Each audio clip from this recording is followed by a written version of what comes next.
Good morning students, welcome to my YouTube channel Uttam classes. और आज मैं आपको बताऊंगा फिजिक्स, क्लास 10th का फिजिक्स।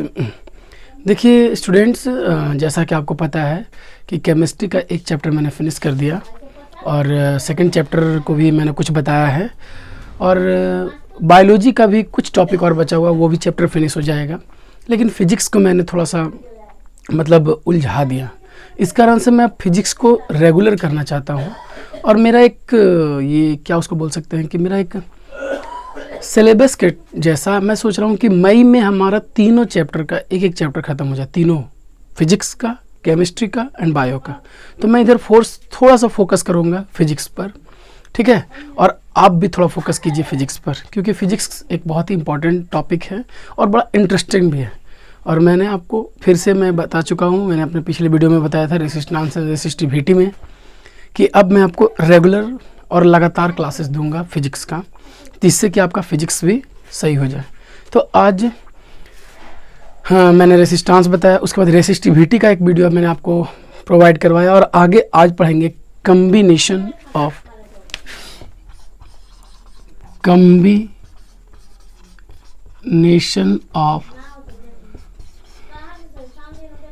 रेसिस्टेंस, ठीक है। रेसिस्टेंस का कम्बिनेशन आज का ये टॉपिक है।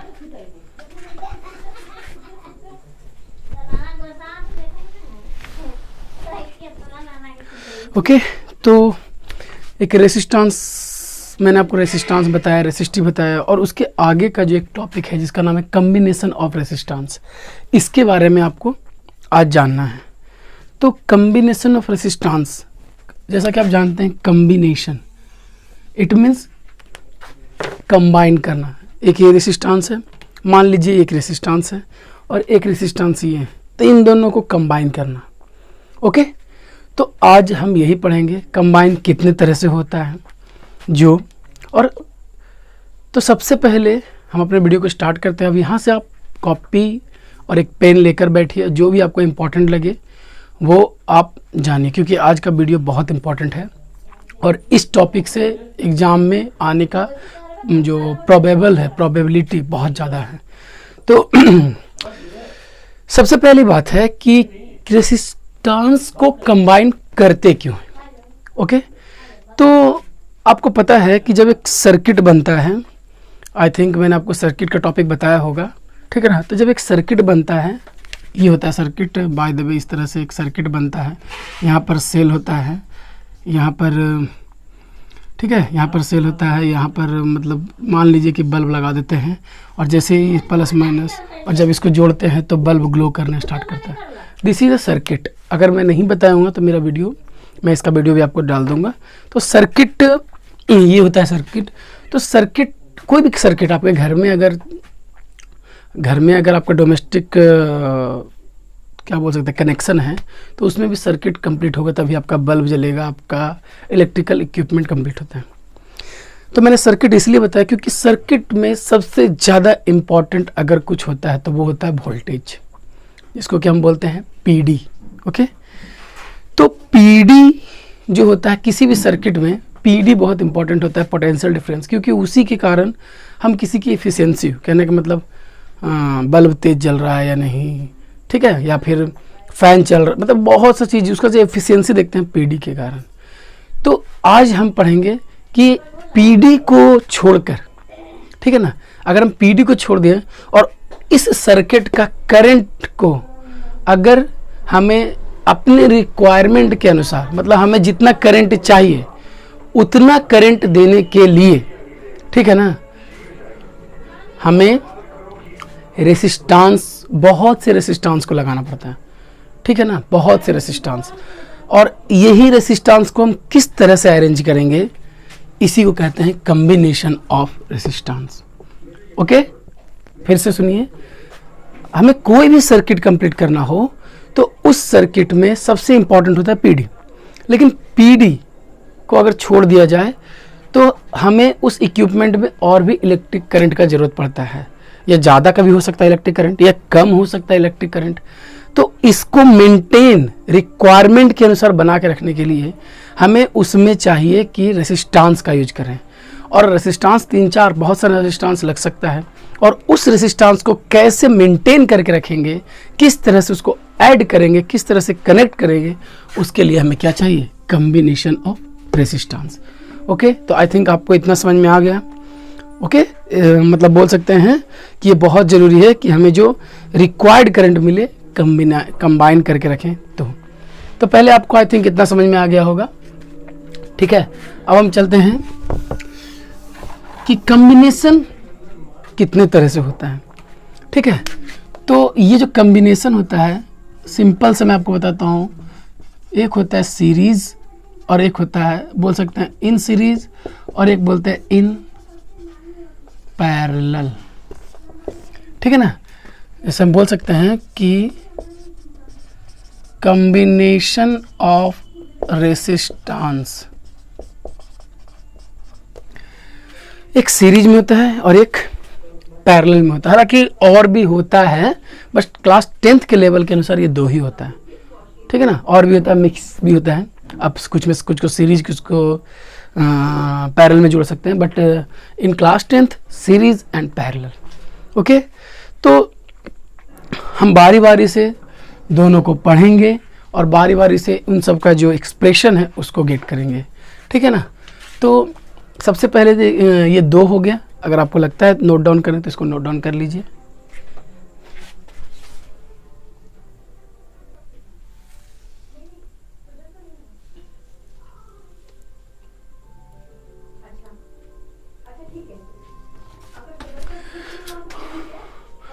तो ओके, अब हम चलते हैं और हम पढ़ते हैं सीरीज के बारे में। ओके, सीरीज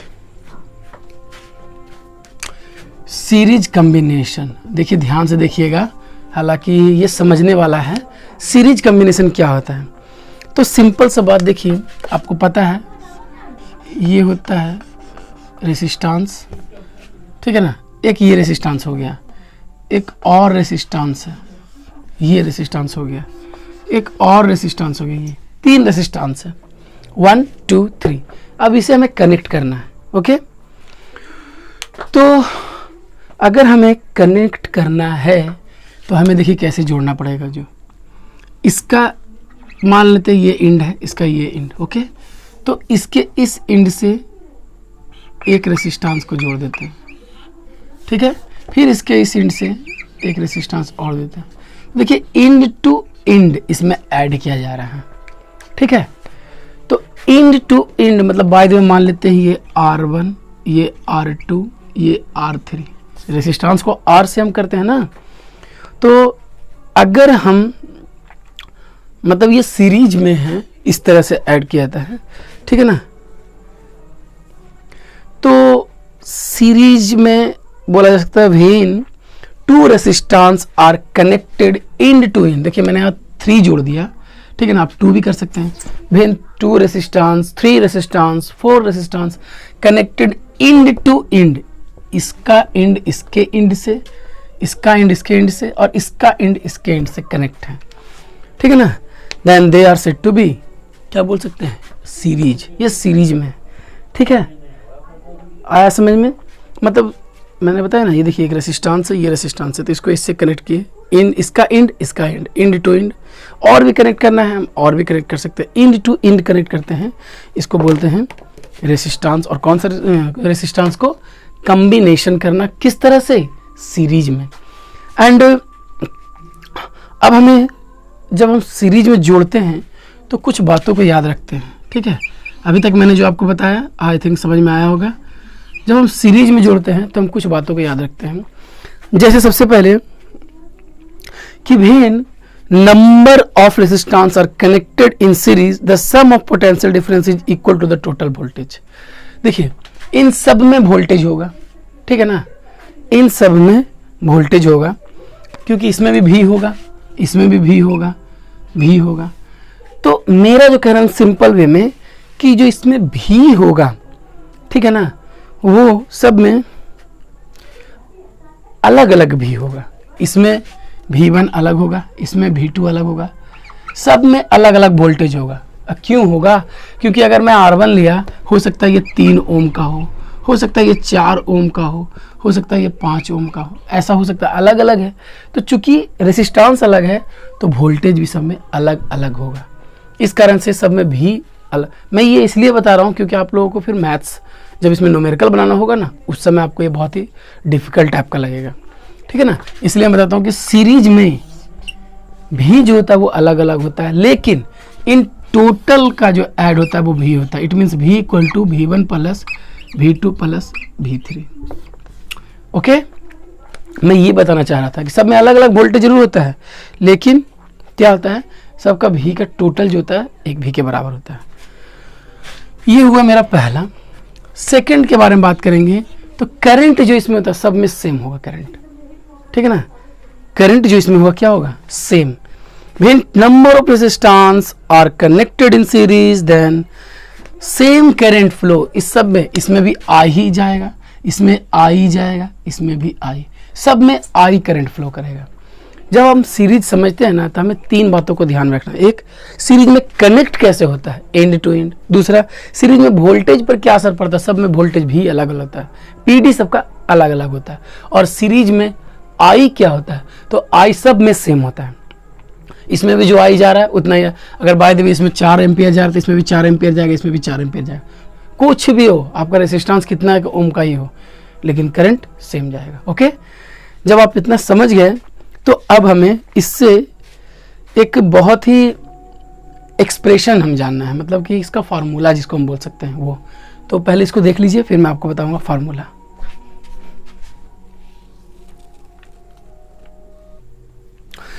ओके, तो मैं आपको बताता हूँ सीरीज में कैसे कंबाइन किया जाता है जो, ठीक है ना। उसके लिए थोड़ा सा आपको पेशेंस भी रखना पड़ेगा, ये नहीं कि हाँ सर क्या बता रहे हैं। देखिए, मान लेते हैं मैंने एक सर्किट बनाया, ठीक, एक सर्किट बनाया। यहाँ पर ये देखिए बैटरी, आप लोग इसको ध्यान से देखिएगा, ये बैटरी लगाने का प्रोसेस है इस तरह से। ये पॉजिटिव, ये नेगेटिव, ये नेगेटिव पॉजिटिव, आप समझ गए, ठीक है ना। और इसमें एक आई, इसमें करंट जाएगा, इधर से आ जाएगा, एरो का निशान आप देखिए पॉजिटिव से है, ठीक है। अब यहाँ पर देखिए, मैं एक यहाँ पर देखिए, यहाँ पर मैंने R1 और R2 दो क्या लगाया, रेसिस्टेंस लगाया। ये मान लीजिए A पॉइंट है और ये मान लीजिए B पॉइंट है, ये C पॉइंट है, ठीक है। तो I तो यहाँ से जा रहा है। अब इसमें आपको क्या पता है, तो आपको ऐसे एक फिगर बनाना पड़ेगा, आपके बुक्स में देख लीजिएगा, और वहाँ पर आपको सब कुछ लिखना पड़ेगा। कैसे, मैं बता देता हूँ, आप सुनकर खुद लिख लीजिएगा। सबसे पहले बोलेंगे here R1 and R2 are connected, R1 and R2 are connected in series, ठीक है ना, and a battery of V volt, क्योंकि इस वोल्ट इसमें तो V जाएगा, V volt has been applied to it. Suppose PD across the R1 is V1। मैंने पहले ही बताया कि सब में अलग है, तो जिसमें ये जो PD जा रहा है वोल्टेज, तो इसमें मान लेते हैं R1 है तो इसमें V1 PD होगा और इसमें V2 PD होगा। अलग अलग होता है, मैंने पहले कॉन्सेप्ट आपको बताया है कि भी अलग अलग होता है, ठीक है ना। तो अलग अलग अगर होता है तो टोटल भी क्या होगा आप बताइए, टोटल भी इक्वल टू हो जाएगा V1 प्लस V2। ये भी मैंने आपको बताया, इसको इक्वेशन 1 आप मान लीजिए, ठीक है, दिस इज द इक्वेशन 1।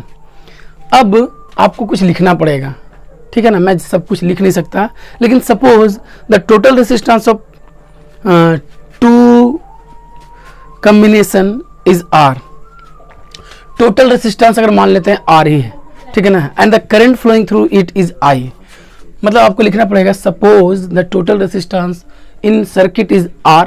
अगर R होता मान लेते हैं, और अगर इसमें I तो सब जगह चल रहा है, तो क्या हो जाता है, यहाँ पर बाई आपको लिखना पड़ेगा वो चीज़, मैं लिख नहीं सकता, आप खुद सब मुझे सुनकर कर सकते हैं, ठीक है ना। तो वहाँ पर आप पहले ऐसा लिख दीजिएगा कि सपोज R जो है पूरे सर्किट में चल रहा है और I पूरा, तो बाई ओम्स ला क्या हो जाएगा, वो चीज़ को आप लिख लीजिएगा। ओके, बाई ओम्स ला, तो आपको पता है V equal to IR। Okay, आपको पता है ना क्या होता है, V equal to IR, Ohm's law यही कहता है।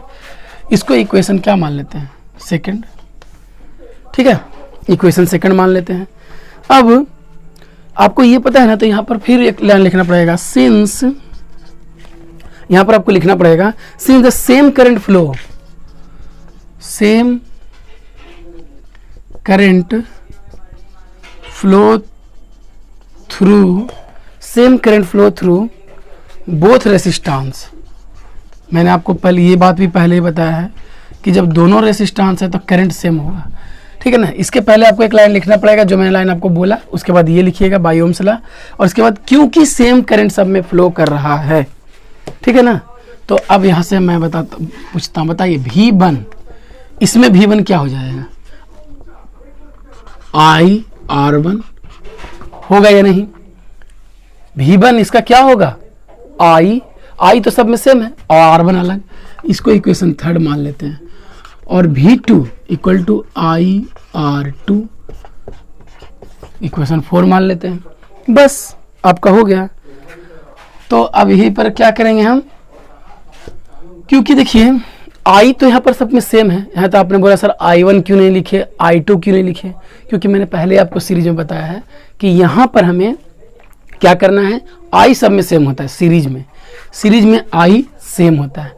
तो देखिए इस इक्वेशन में, ठीक है ना, देखिए इस इक्वेशन में जो है ना V equal to V1 by V2, ये इस इक्वेशन 1 में इक्वेशन सेकेंड थर्ड फोर्थ को पुट कर दें, तो यहाँ पर लिखेंगे put the value of second third fourth in equation 1। तो देखिए इक्वेशन बनी है, तो V इक्वल टू क्या है यहाँ IR, और V1 इक्वल टू क्या है IR1, और V2 IR2। तो देखिए यहाँ IR और यहाँ पर I कॉमन ले लीजिए, तो क्या बच जाएगा R1 प्लस R2, I से I खत्म, R equal to R1 plus R2। ये मेरा निकल गया सीरीज कॉम्बिनेशन, ठीक है। तो सीरीज कॉम्बिनेशन में क्या होता है कि R equal to R1 plus R2, तो इसमें अगर हम दोनों रेसिस्टेंस को जोड़ते हैं, एक चीज़ और याद रखिएगा, पहले तो आपको इतना समझ में आ गया, पहले देख लीजिए एक बार, उसके बाद मैं बताऊंगा। ओके, तो ये आप लोगों को समझ में आ गया बहुत अच्छे तरह से। इसको एक बार कॉपी पर लिखकर खुद करके देखिएगा, बहुत अच्छे से समझ में आएगा। सेकंड तो मैंने ये बताया, अब मैं इसको मिटा देता हूँ। अब मैं इसी के बेसिस पर आपको एक क्वेश्चन बनवाता हूँ, एक या दो क्वेश्चन। देखिए कितना ध्यान से, एक क्वेश्चन है, आप अपने स्क्रीन पर देख सकते हैं। If 4 resistance each of value 1 ओम, अगर 4 रेसिस्टेंस हो और हर एक का वैल्यू कितना है 1 ohm, connected in series these are, तो अगर सीरीज में कनेक्टेड है तो find the total resistance. 4 resistance है, एक, ठीक है ना, एक यहाँ है 2, एक यहाँ है 3 और एक यहाँ है 4। ये 4 रेसिस्टेंस है, इसको कनेक्ट कर दिया गया सीरीज में और सबका 1 ओम दिया हुआ, ईच ऑफ वैल्यूम 1। आप क्वेश्चन देख सकते हैं। तो इसको कनेक्ट करना है सीरीज में, तो टोटल रेसिस्टेंस क्या होगा। तो आपको कुछ नहीं करना है, एक, फिर इसको ऐसे लिख बनाना नहीं है, मैं सिर्फ समझा रहा हूँ। तो ऐसे करके देखिए, 1 ओम 1 ओम 1 ओम और 1 ओम, तो कितना हो जाएगा 1 प्लस 1 प्लस 1 प्लस 1 कितना 4 ओम। टोटल रेसिस्टेंस कितना हो जाएगा 4 ओम। ओके, तो इसी तरह से आपको बहुत सा फिगर मिलेगा, फिगर टाइप के बनाकर ये, ठीक है ना। तो आपको सिर्फ वही करना है। आपको क्वेश्चन दे देगा 5 ओम 6 ओम 7 ओम 8 ओम, ये 4 जो है आपका रेसिस्टेंस, इसको सीरीज में जोड़ा जा रहा है, टोटल को जोड़ दीजिए। याद रखिएगा एक चीज़, इन सीरीज में जब सीरीज होता है ना, तो उसमें टोटल रेसिस्टेंस जो होता है, इंडिविजुअल रेसिस्टेंस उसका वैल्यू ज़्यादा होता है। सही से बात, इंडिविजुअल मतलब एक, तो एक से सबका टोटल का बराबर है कि नहीं, है ना। तो यह बात याद रखिएगा कि अगर आपको बहुत सा क्वेश्चन भी आएगा तो इंडिविजुअल रेसिस्टेंस से ज़्यादा वैल्यू होता है रेसिस्टेंस में। अब हम चलेंगे अपने नेक्स्ट टॉपिक, जिसका नाम है combination of resistance in parallel. ठीक है, आई थिंक आपको ये समझ में आ गया होगा। स्पेलिंग पर मत जाइएगा, ठीक है ना, क्योंकि मैं स्पेलिंग थोड़ा सा तो जब आपको पैरेलल जानना है ना, तो आपको एक चीज याद रखना, the reciprocal of the combined resistance of the number of resistance connected in parallel is is क्या बोल सकते हैं, to sum of the reciprocal all the individual. मैंने क्या बोला आपको भी नहीं समझ में आया, मैं अधूरा ही बोला, ठीक है ना। अब मैं इसको पूरा करता हूँ। अगर किसी रेसिस्टेंस, ये रेसिस्टेंस R1 है, ये रेसिस्टेंस R2 है, ठीक है। देखिए मैं इसको करता हूँ, ये रेसिस्टेंस R1 है और ये रेसिस्टेंस R2 है, ठीक है ना। तो इसको पैरेलल में देखिए कैसे जोड़ा जाता है, इस तरह से। देखिए एक से आया, ठीक है ना,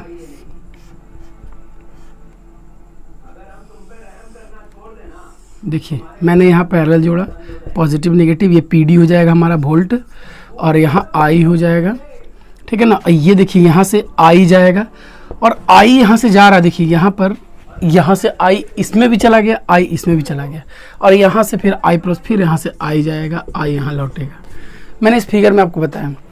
तो इस तरह के अरेंजमेंट को, इस तरह के कॉम्बिनेशन को कहा जाता है क्या, पैरेलल। क्या बोला जाता है, पैरेलल।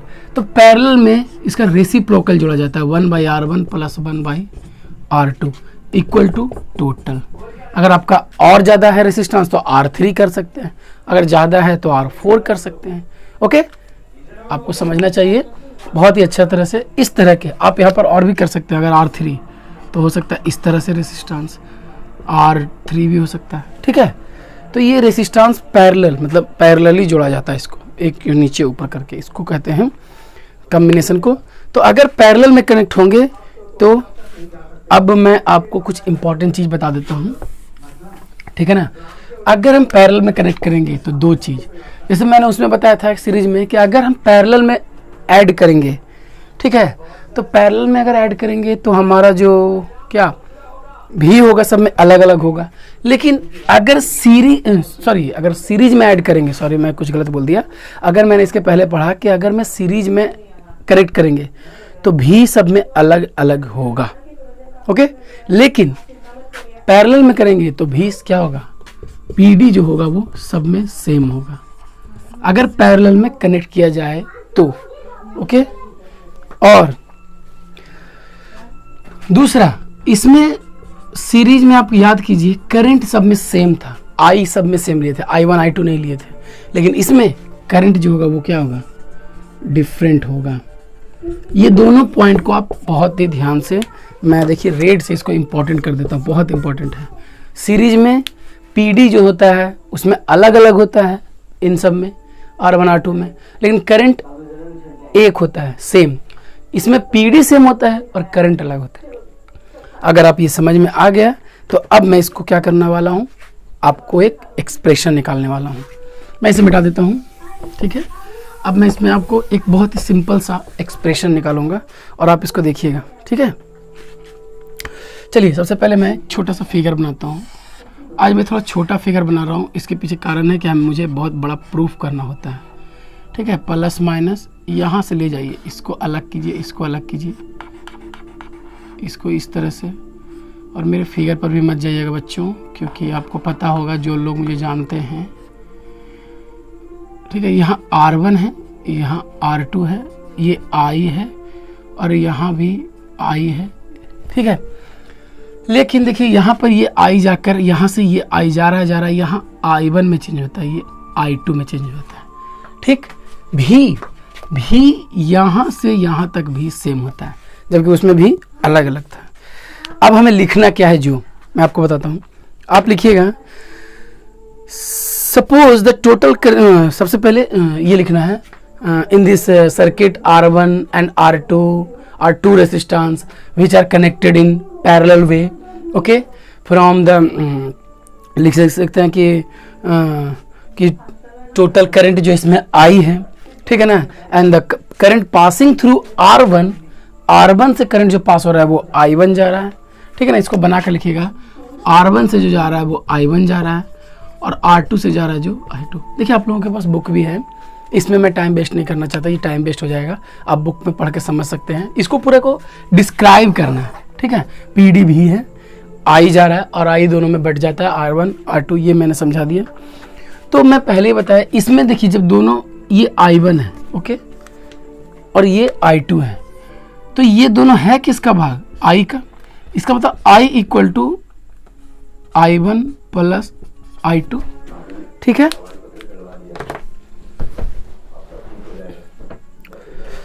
देखिए I equal to I1, sorry ये हो गया। इसी तरह से इक्वेशन फर्स्ट मान लेंगे, ठीक है, इक्वेशन फर्स्ट हो गया। एंड सपोज द क्या बोल सकते हैं, resultant resistance of the parallel combination is R। फिर वही बात, इसका जो रिजल्टेंट अगर हम मानेंगे तो मान लेते हैं R, ठीक है ना। तो फिर वह लिखना पड़ेगा by Ohm's law, V equal to IR, ठीक है ना।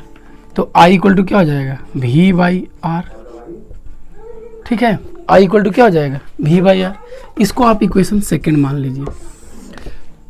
आई थिंक आपको सही से दिख रहा होगा, ठीक है ना।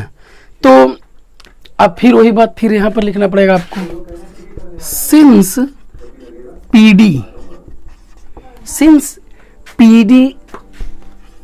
अक्रॉस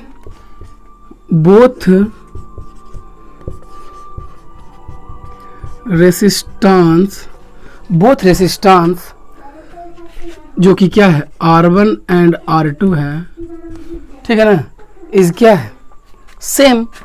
PD तो इसमें सेम है ना, ठीक है ना। तो देखिए अब हम करते हैं क्या, यहाँ से PD चूंकि सेम है तो क्या हो सकता है, I, इसको बोल सकते हैं I1, इसमें ऊपर वाले में I1 I equal to V by R। तो V तो सेम है सब में, और R तो R1 हो जाएगा, इक्वेशन थर्ड। और I2 इक्वल टू क्या हो जाएगा, V बाई R2। V सब में सेम है, जैसे सीरीज में I सब में सेम था, इसमें V सेम है। फिर वही काम करेंगे, put the value of second, third and fourth in equation first. यह है इक्वेशन फर्स्ट। इसमें आप I equal to I1 plus I2। I का वैल्यू क्या आया, V बाई R।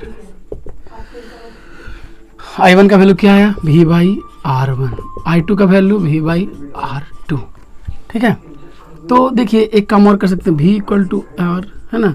तो यहाँ पर आप V कॉमन ले लीजिए, तो 1 by R1 plus 1 by R2, V खत्म, 1 by R equal to 1 by R1 plus 1 by R2। ये मेरा निकल गया। देखिए मैंने इसको प्रूफ इसलिए किया क्योंकि मुझे कुछ बातें आपको बतानी थी। जैसे कि मैंने बताया कि सीरीज में I जो सेम होता है, V अलग होता है, पैरेलल में भी सेम होता है, I अलग होता है। तो इन सब चीज़ों से थोड़ा सा हमारा कैलकुलेशन अच्छा होता है, ठीक है। तो पहले आप इसको एक बार देख लीजिए।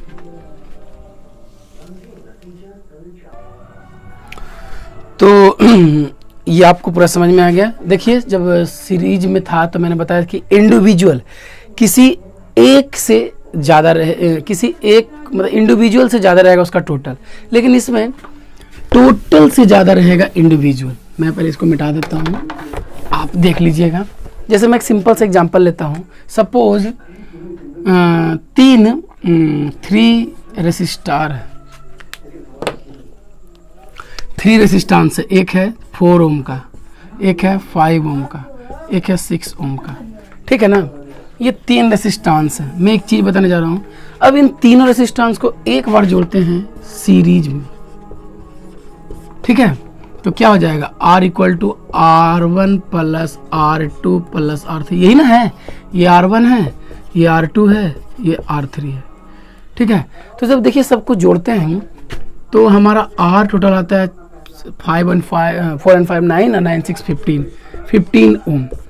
देखिए ये जब मैंने सीरीज में जोड़ा, तो इंडिविजुअल से ज़्यादा आ रहा है, 4 से ज़्यादा है।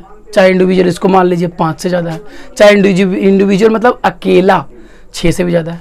तो जब सीरीज में हम ऐड करते हैं तो हमें ज़्यादा रेसिस्टेंस मिलता है इंडिविजुअल से। लेकिन अब मैं इसको पैरेलल में जोड़ता हूँ, ठीक है ना। देखिए पैरेलल में क्या होता है, 1 by R equal to 1 by 4, 1 by 5, plus 1/6, सबका एलसीएम लेंगे तो आ जाएगा, आप बताइए कितना आ जाएगा। 6 5 4 5 6 6 का टेबल 12 18 कितना आ जाएगा, मैं निकाल कर देख लेता हूँ, मुझे भी समझ में नहीं आ रहा। 2 5 3 तो 2 5 3 2 2 जा 4 5 जा 2 2 जा 4 4 5 जा 20 60 आ गया। 60 को इसको करेंगे तो 15, आपको सॉल्यूशन तो पता ही होगा, इसको करेंगे तो आ जाएगा 12, ठीक है ना, और इसमें आ जाएगा 10। इट मीन्स ये हो गया 27 37/60।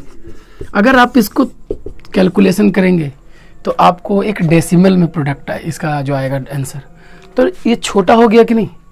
तो किसी भी इंडिविजुअल रेजिस्टेंस से छोटा आ गया ना, तो पैरेलल में इंडिविजुअल से छोटा हो जाता है, जबकि सीरीज में इंडिविजुअल से बड़ा हो जाता है।